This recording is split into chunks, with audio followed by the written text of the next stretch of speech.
मुजफ्फरनगर में मतदान से ठीक एक दिन पहले बृहस्पतिवार को एक शादी समारोह से वापस लौट रहे चरथावल के सपा विधायक पंकज मलिक के साथ थाना अध्यक्ष ने जमकर बदतमीजी की और उनकी गाड़ी रोक ली। इसके बाद विधायक वहीं जमीन पर धरने पर बैठ गए। विधायक के धरने पर बैठते ही उनके समर्थक भी जुटना शुरू हो गए। इसके बाद पुलिस ने विधायक की गाड़ी को सीज कर दिया। विधायक ने थाना प्रभारी से कहा, शादी से लौट रहा हूँ, आपने देखा है बुजुर्ग ने गाड़ी रोकी थी, मैंने उनको चरण स्पर्श किया, चल दिया हूँ। मैंने कोई चुनाव प्रचार नहीं किया, न ही इन बुजुर्गों से भी मतदान की अपील की। इसके बाद पुलिस द्वारा उनसे अभद्र व्यवहार किया गया। विधायक वहीं धरने पर बैठ गए। उन्होंने फेसबुक लाइव करना शुरू कर दिया। वहीं विधायक के धरने पर बैठने की सूचना मिलते ही उनके समर्थक भी मौके पर पहुंचना शुरू हो गए। क्या मामला हुआ? आज मैं अपने विधानसभा क्षेत्र के गांव धनसनी में एक शादी में गया था। शादी क्या सगाई थी चौधरी बालिंदर सिंह जी के यहाँ। मैं वहां से आया। अब मैं वहां से आया तो रास्ते में एक बुजुर्ग ने पिताजी के पास मुझे हाथ दिया। मैं रुका, मैंने रुक करके उनके पैर छुए, उनका आशीर्वाद लिया। जब मैं उनका आशीर्वाद लिया तो गाड़ी में बैठा, गाड़ी जरा सी ही चली थी, 3-4 पुलिस वाले हैं, उन्होंने जबरदस्ती गाड़ी रोक ली।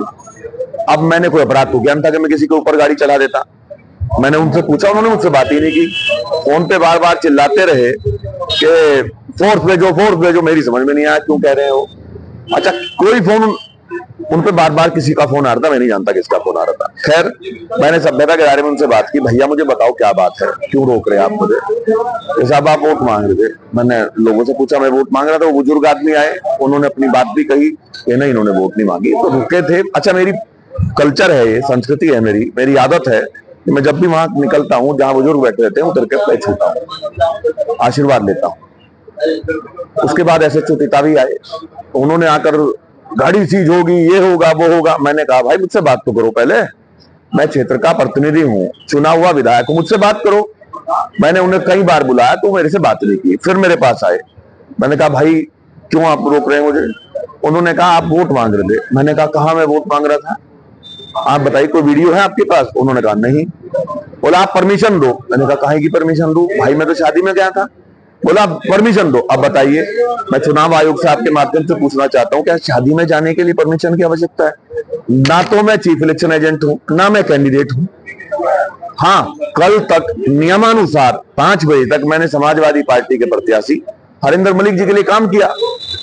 आज मुझे जबरदस्ती रोका गया, उससे साफ पता चलता है कि बौखलाहट में मुझे रोका गया। चुनाव हम जीत रहे हैं, वो हमारे वोटर को रोकना चाहते हैं, हमारे वोटर को होपलेस करना चाहते हैं, लेकिन हमारा वोटर डरेगा नहीं और हम भी निडरता के साथ सामना करेंगे। मैं आपके माध्यम से जनता से अपील करता हूं कि चुनाव आयोग जिस तरह से चाहता है कि पोल परसेंटेज ज्यादा से ज्यादा हो, सभी अपने मताधिकार का प्रयोग करें। मैं भी आपसे अनुरोध करता हूं, जनता से अनुरोध करता हूं कि संजीव बालियान जी के अहंकार के खिलाफ बड़ी संख्या में वोट करें। जिस तरह से निडरता से कानून का पालन करते मैं सामना कर रहा हूं, आप भी निडरता से कल मतदान करने का काम करें। कब तक ये अत्याचार करेंगे? ये कहते हैं कि रामपुर बना देंगे।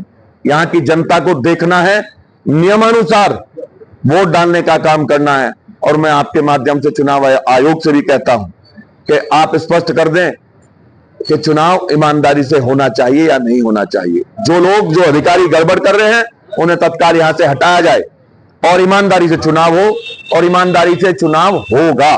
बहुत बहुत धन्यवाद। मुजफ्फरनगर से अजीम हैदर की रिपोर्ट, दैनिक भास्कर।